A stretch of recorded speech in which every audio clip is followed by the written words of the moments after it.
राज्यात महापालिका निवडणुकीच्या पार्श्वभूमीवर मनसे अध्यक्ष राज ठाकरेंनी गुढीपाडवा मेळाव्याचं रणशिंग फुंकलंय। मनसेने या मेळाव्यासाठी जोरदार तयारी केली आहे। या मेळाव्यामध्ये राज ठाकरे महापालिका निवडणुकांबद्दल महत्त्वाची घोषणा करण्याची शक्यता आहे।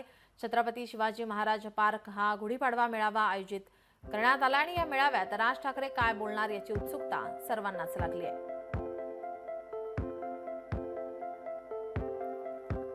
आपले प्रतिनिधी स्वप्नील जाधव आपल्यासोबत जोडलेले आहेत। स्वप्नील, मनसेचा गुढीपाडवा मेळावा आज होणार आहे। राज्यात महापालिका निवडणुकीच्या पार्श्वभूमीवर हा मेळावा आता महत्त्वाचा मानला जातोय। काय अधिकची माहिती, कशा प्रकारे तयारी करण्यात आली आहे?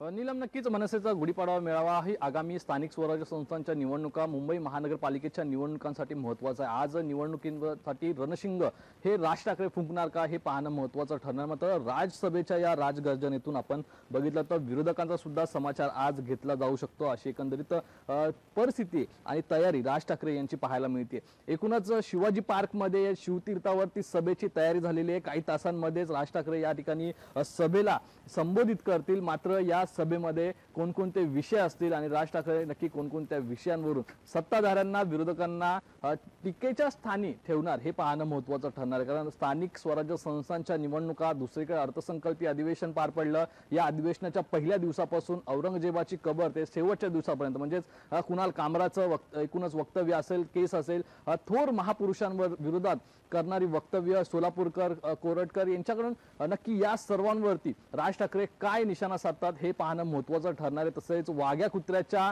वरून समाधीवरून जो मुद्दा सध्या गाजतोय त्यावर सुद्धा राज ठाकरे आज भाष्य करण्याची शक्यता आहे। त्याचप्रमाणे स्थानिक स्वराज्य संस्थांच्या निवडणुका लक्षात ठेवता कार्यकर्त्यांना काय संदेश देतात, काय आदेश देतात आणि कामाला लागण्यासाठी कशाप्रमाणे रणनीती ठरवतात हे सुद्धा पाहणं महत्त्वाचं ठरणार आहे। आणखी एक विषय महाराष्ट्रामध्ये ज्वलंत आहे तो म्हणजे संतोष देशमुख असेल किंवा परभणीची हत्या असेल, एकूणच आणि आणखी एक विषय तो म्हणजे महिलांवरील होणारे अत्याचार। या विषयांवरून राज ठाकरे नक्कीच आज संबोधित सर्व सभेला करतील। मात्र महाराष्ट्रातील मनसैनिक या सभेकडे डोळे लावून बसलेले आहेत। त्याचप्रमाणे विरोधक आणि सत्ताधारी राज ठाकरे आज नक्की काय बोलणार आणि कोणत्या विषयांवरती बोलणार हे पाहण्यासाठी आणि हे ऐकण्यासाठी सुद्धा उत्सुक असल्याचं पाहायला मिळतं। नक्कीच धन्यवाद स्वप्नील, आपण दिलेल्या सविस्तर माहितीसाठी।